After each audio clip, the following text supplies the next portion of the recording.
यहाँ उपस्थित और विश्व के कोने कोने में हम सबसे साथ जुड़े हुए सभी राम भक्त, आप सबको प्रणाम, आप सबको राम राम।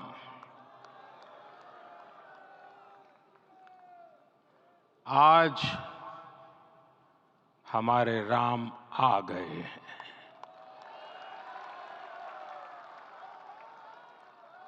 सदियों की प्रतीक्षा के बाद हमारे राम आ गए हैं।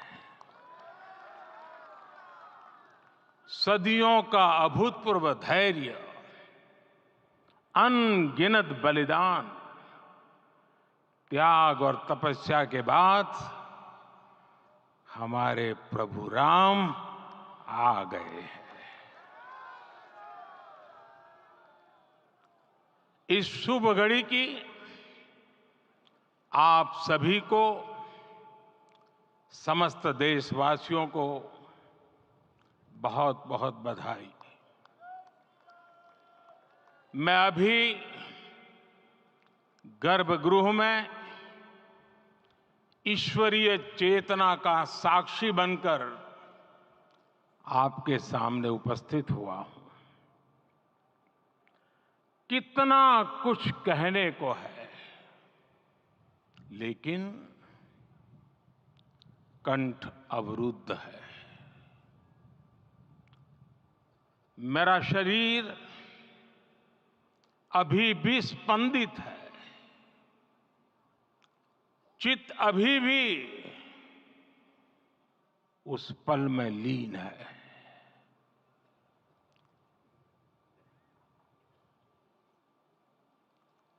हमारे रामलला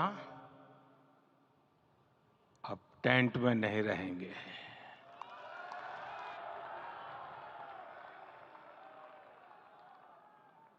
हमारे रामलला अब इस दिव्य मंदिर में रहेंगे। मेरा पक्का विश्वास है, अपार श्रद्धा है कि जो घटित हुआ है, इसकी अनुभूति देश के, विश्व के कोने कोने में राम भक्तों को हो रही होगी। ये क्षण अलौकिक है, ये पल पवित्रतम है।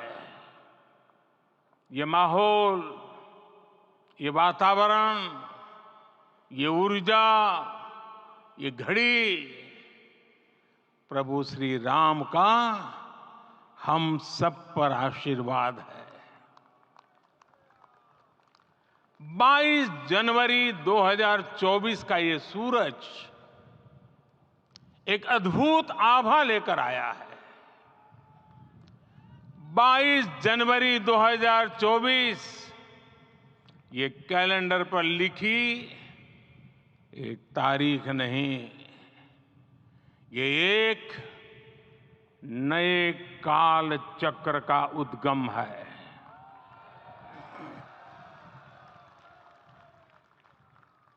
राम मंदिर के भूमि पूजन के बाद से प्रतिदिन पूरे देश में उमंग और उत्साह बढ़ता ही जा रहा था। निर्माण कार्य देख देशवासियों में हर दिन एक नया विश्वास पैदा हो रहा था। आज हमें सदियों के उस धैर्य की धरोहर मिली है। आज हमें श्री राम का मंदिर मिला है। गुलामी की मानसिकता को तोड़कर उठ खड़ा हो राष्ट्र। अतीत के हर दंश से हौसला लेता हुआ राष्ट्र ऐसे ही नव इतिहास का सृजन करता है। आज से 1000 साल बाद भी लोग आज की इस तारीख की, आज के इस पल की चर्चा करेंगे। और ये कितनी बड़ी राम कृपा है कि हम सब इस पल को जी रहे हैं, इसे साक्षात घटित होते देख रहे हैं। आज दिन, दिशाएं, दिगंत सब दिव्यता से परिपूर्ण है। ये समय सामान्य समय नहीं है। ये काल के चक्र पर सर्वकालिक शाही से अंकित हो रही अमिट स्मृति रेखाएं हैं। साथियों, हम सब जानते हैं कि जहां राम का काम होता है, वहां पवन पुत्र हनुमान अवश्य विराजमान होते हैं। इसलिए मैं राम भक्त हनुमान और हनुमान गढ़ी को भी प्रणाम करता हूं। मैं माता जानकी, लक्ष्मण जी, भरत, शत्रुघ्न सबको नमन करता हूं। मैं पावन अयोध्यापुरी और पावन सरयू को भी प्रणाम करता हूं। मैं इस पल दैवीय अनुभव कर रहा हूं कि जिनके आशीर्वाद से ये महान कार्य पूरा हुआ है, वे दिव्य आत्माएं, वे दैवीय विभूतियां भी इस समय हमारे आसपास उपस्थित है।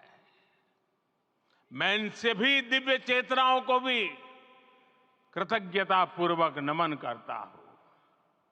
मैं आज प्रभु श्री राम से क्षमा याचना भी करता हूं। हमारे पुरुषार्थ, हमारे त्याग, तपस्या में कुछ तो कमी रह गई होगी कि हम इतनी सदियों तक ये कार्य कर नहीं पाए। आज वो कमी पूरी हुई है।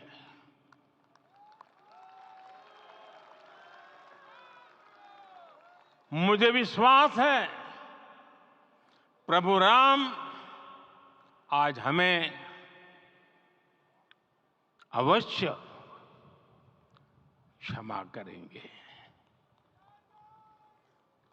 मेरे प्यारे देशवासियों, त्रेता में राम आगमन पर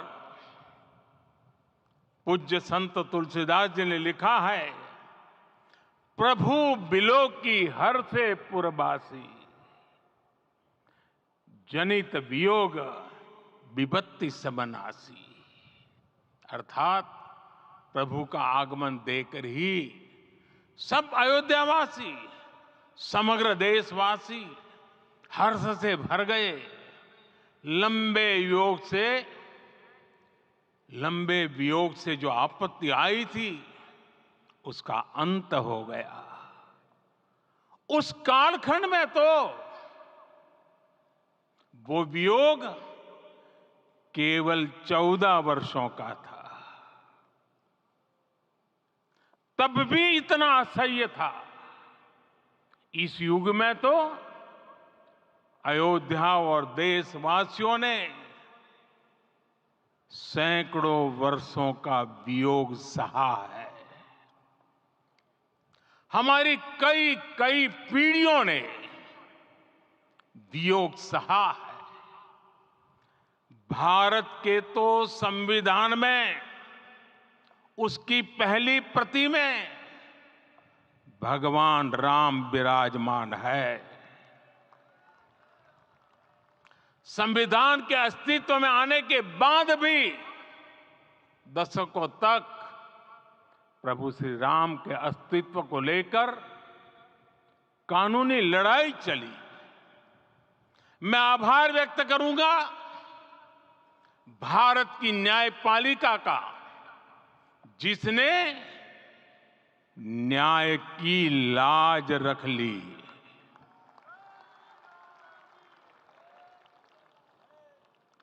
न्याय के पर्याय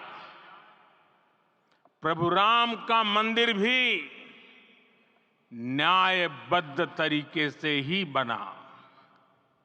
साथियों, आज गांव-गांव में एक साथ कीर्तन संकीर्तन हो रहे हैं। आज मंदिरों में उत्सव हो रहे हैं, स्वच्छता अभियान चलाए जा रहे हैं। पूरा देश आज दीपावली मना रहा है। आज शाम घर घर राम ज्योति प्रज्वलित करने की तैयारी है। कल मैं श्री राम के आशीर्वाद से धनुषकोडी में राम सेतु के आरंभ बिंदु अरिचल मुनाई पर था। जिस घड़ी प्रभु राम समुद्र पार करने निकले थे, वो एक पल था जिसने काल चक्र को बदला था। उस भावमय पल को महसूस करने का मेरा ये विनम्र प्रयास था। वहां पर मैंने पुष्प वंदना की।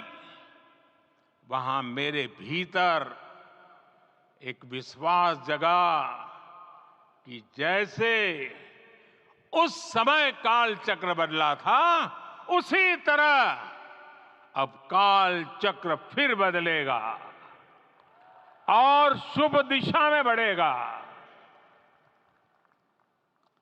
अपने 11 दिन के व्रत अनुष्ठान के दौरान मैंने उन स्थानों का चरण स्पर्श करने का प्रयास किया जहां प्रभु राम के चरण पड़े थे।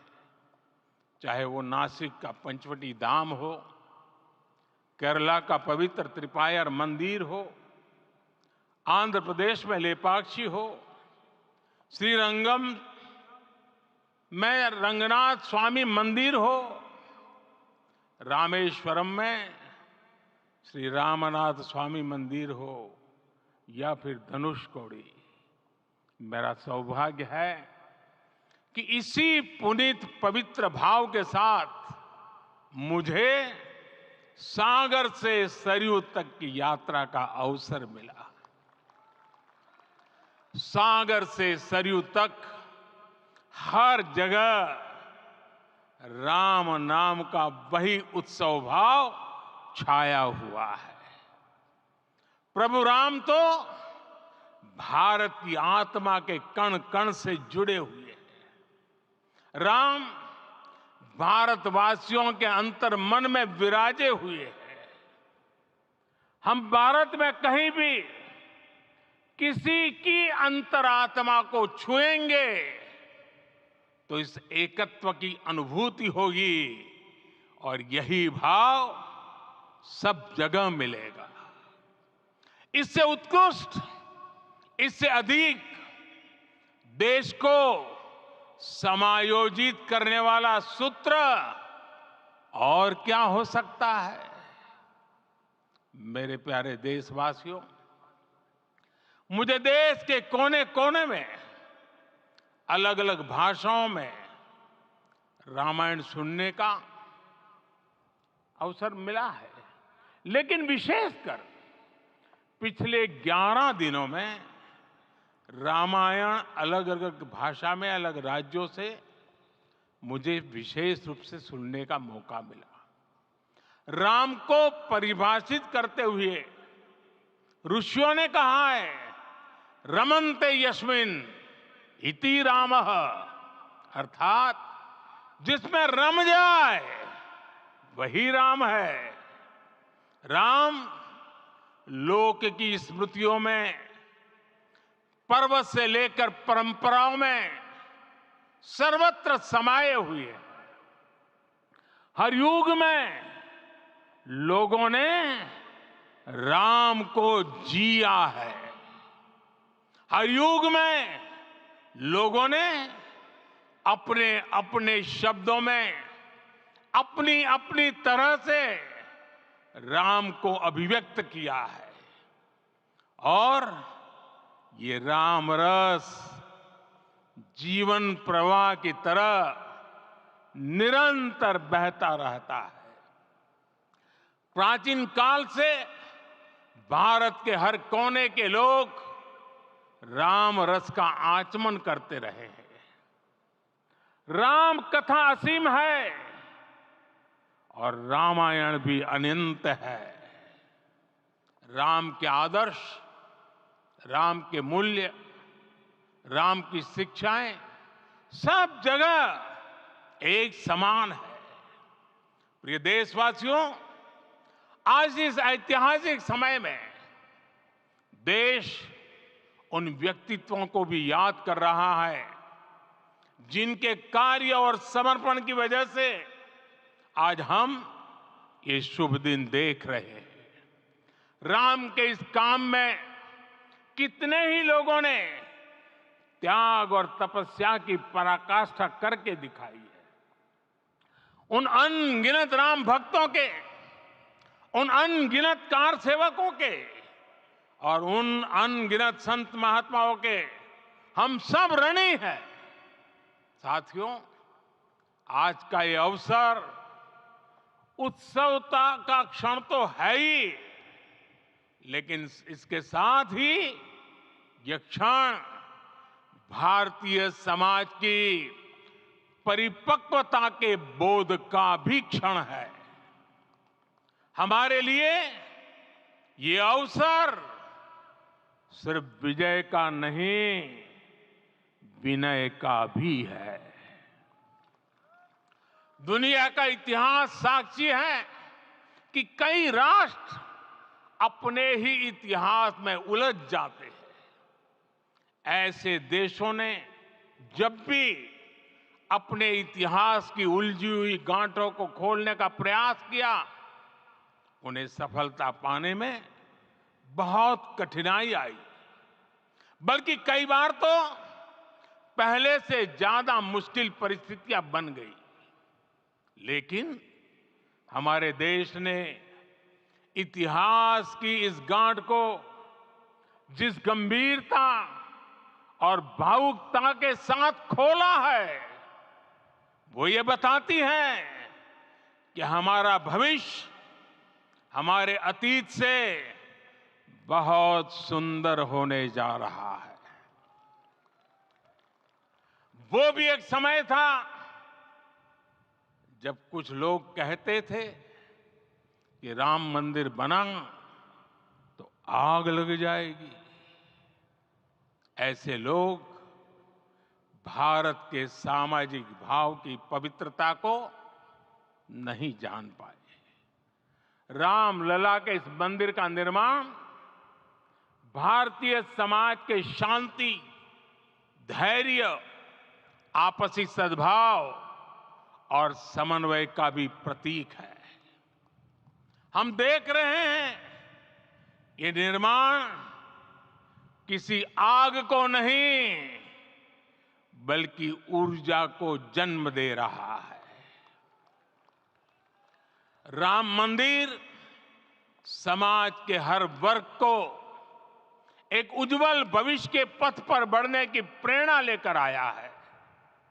मैं आज उन लोगों से आह्वान करूंगा, आइए आप महसूस कीजिए, अपनी सोच पर पुनर्विचार कीजिए। राम आग नहीं है, राम ऊर्जा है। राम विवाद नहीं, राम समाधान है। राम सिर्फ हमारे नहीं है, राम तो सबके हैं। राम वर्तमान नहीं, सिर्फ वर्तमान ही नहीं, राम अनंत काल है। साथियों, आज जिस तरह राम मंदिर प्राण प्रतिष्ठा के इस आयोजन से पूरा विश्व जुड़ा हुआ है, उसमें राम की सर्वव्यापकता के दर्शन हो रहे हैं।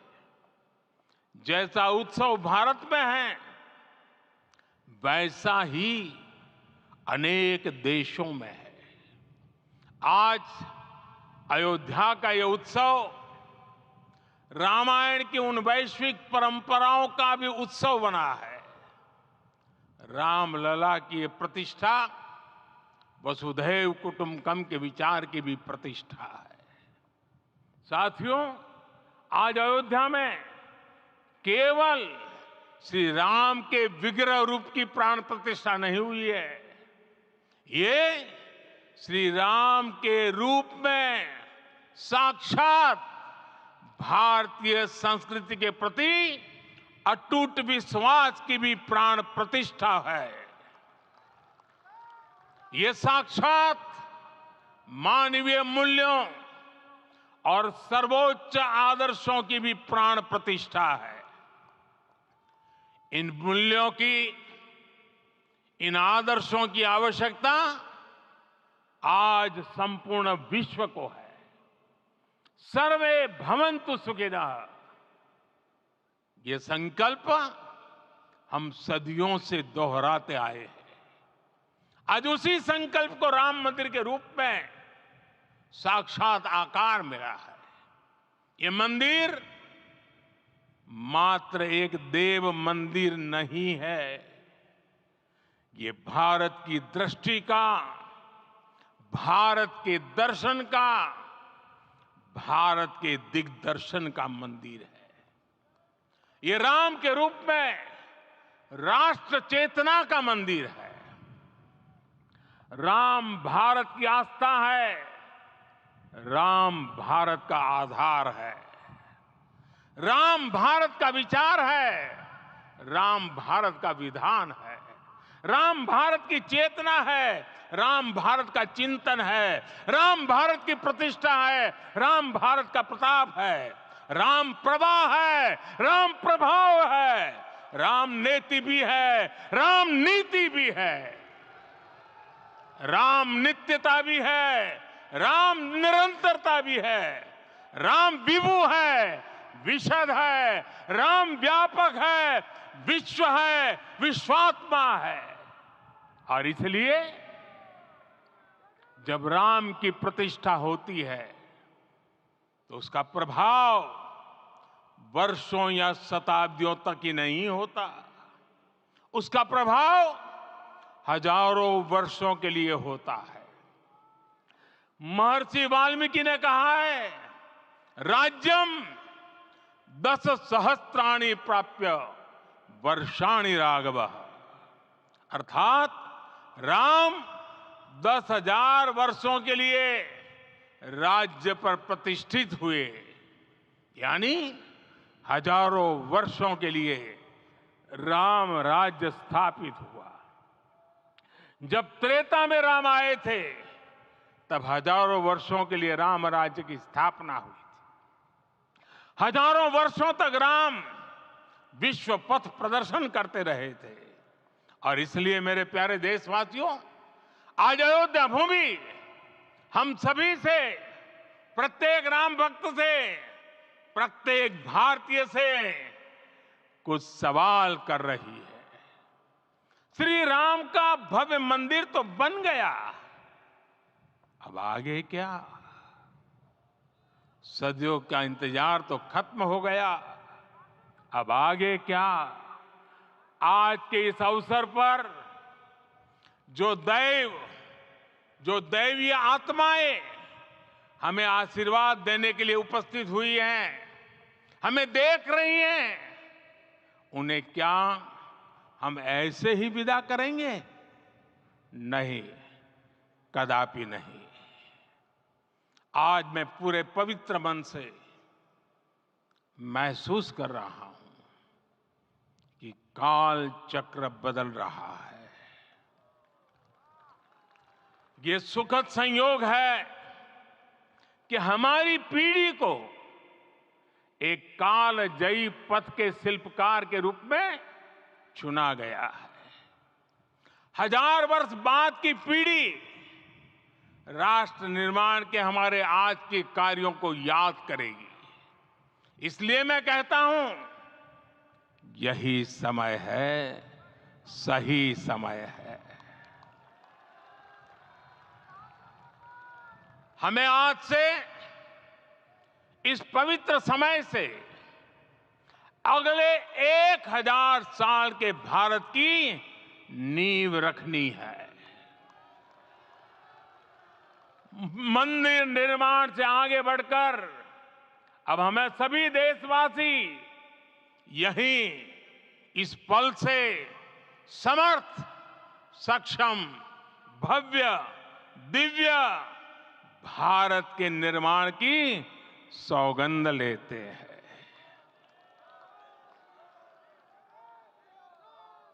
राम के विचार मानस के साथ ही जनमानस में भी हो, यही राष्ट्र निर्माण की सीढ़ी है।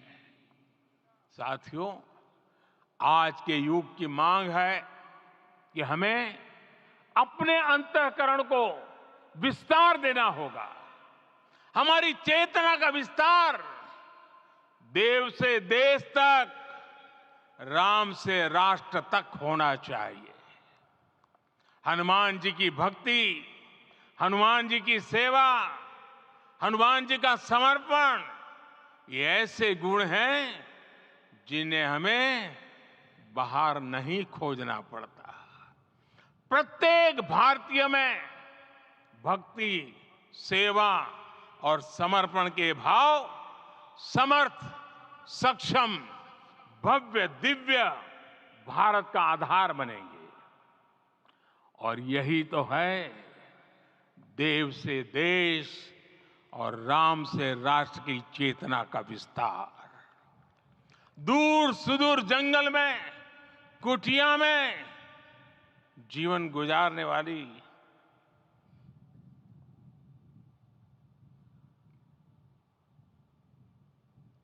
मेरी आदिवासी मां शबरी का ध्यान आते ही अप्रतिम विश्वास जागृत होता है।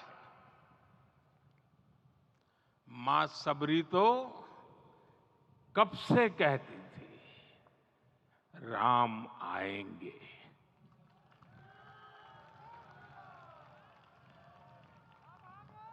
प्रत्येक भारतीय में जन्मा यही विश्वास समर्थ, सक्षम, भव्य भारत का आधार बनेगा। और यही तो है देव से देश और राम से राष्ट्र की चेतना का विस्तार। हम सब जानते हैं कि निषाद राज की मित्रता सभी बंधनों से परे है।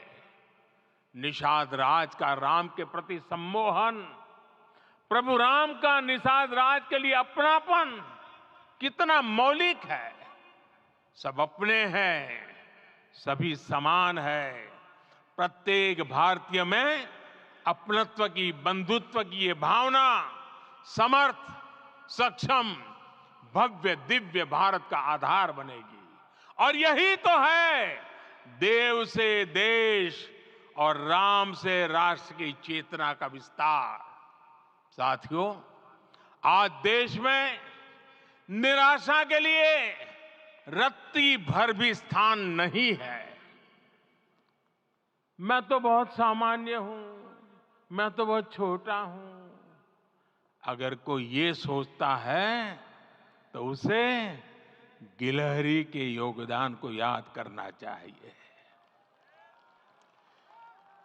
गिलहरी का स्मरण ही हमें हमारी इस हिचक को दूर करेगा, हमें सिखाएगा कि छोटे बड़े हर प्रयास की अपनी ताकत होती है, अपना योगदान होता है। और सबके प्रयास की यही भावना समर्थ, सक्षम, भव्य, दिव्य भारत का आधार बनेगी। और यही तो देव से देश और राम से राष्ट्र की चेतना का विस्तार। साथियों, लंकापति रावण प्रकांड ज्ञानी थे, अपार शक्ति के धनी थे, लेकिन जटायु जी की मूल्य निष्ठा देखिए। वे महाबली रावण से भिड़ गए।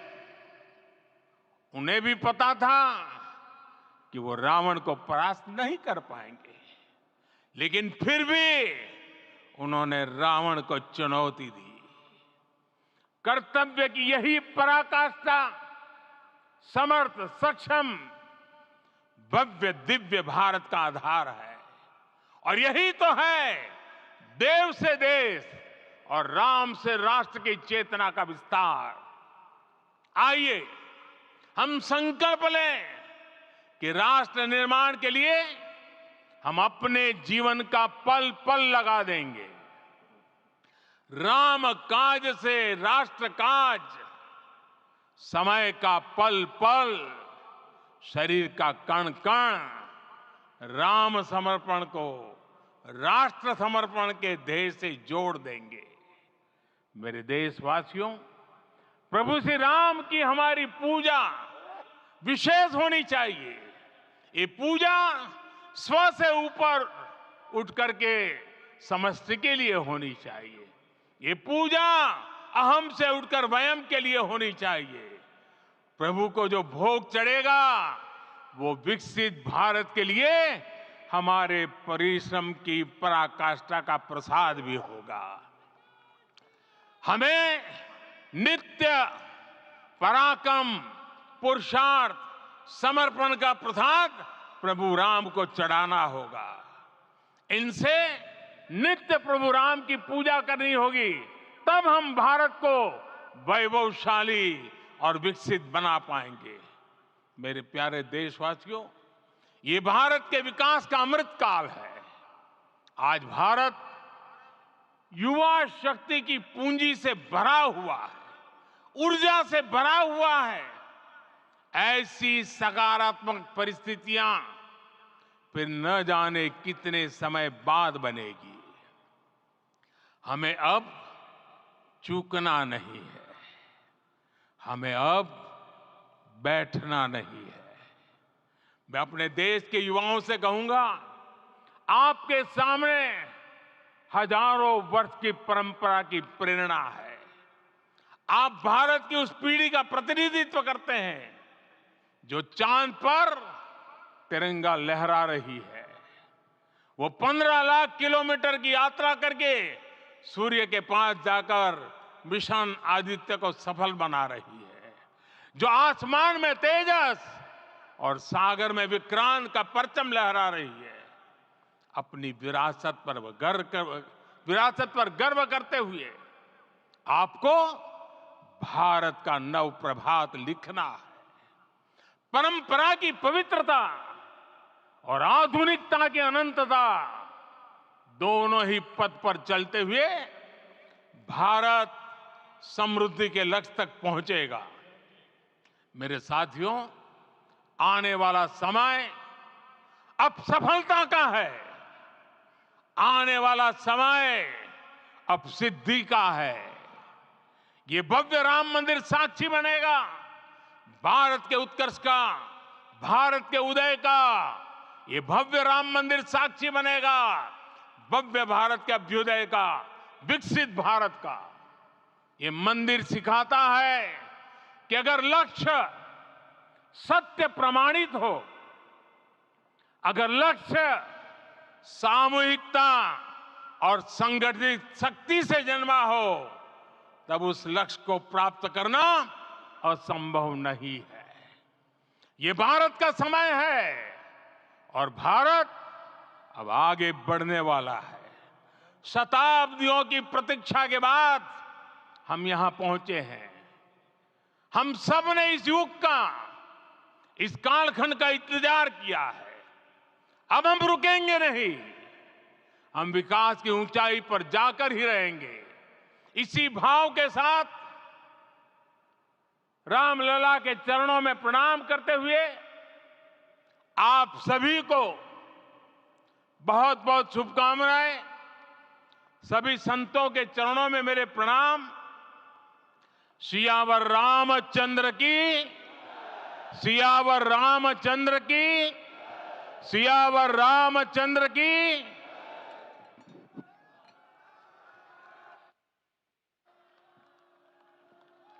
मैं आपसे निवेदन करूंगा, अभी थोड़ा आसन ग्रहण करिए। माननीय प्रधानमंत्री जी यहाँ से कुबेर टीला की ओर प्रस्थान करेंगे।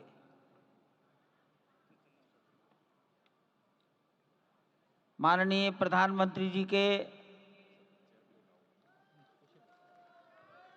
यहाँ से स्थान से प्रस्थान के पश्चात